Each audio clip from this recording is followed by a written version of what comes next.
espesyal.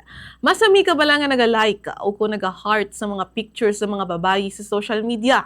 Nagibalo-bala ka mo nga may ruling sa korte nga kung madakpan na ang bana nga naga-like sa post sa mga babayi sa social media, ini magamit nga ground para sa divorce. Suno sa Turkish court, mahimo mag-file sa divorce ang asawa kung ang bana sini naga-like sang pictures ng iban nga mga babayi sa social media. Kay may babayi sa kay Siri Turkey nga nag-file sa divorce batok sa iya bana sa akusasyon nga ginpakahuy-an siya. Malawig nga paggamit siya sa social media, pag-like sa mga pictures ng iban nga mga babayi kay nagakomento pa ini sa posta. Nagdemand ng abogado sang babayi para sa financial compensation. Bagon ginbayulara sang bana ang iya nga marital duty of loyalty. Ginpanginwala naman sang bana mga akusasyon batok sa iya kag nag-file man sang divorce bangod sa pagkasilosa sang iya nga asawa nga nakaapekto sa iya nga reputasyon. Ang online interactions nakaapekto sa emotional insecurity kag makaguba sang pagbalanse sang relasyon.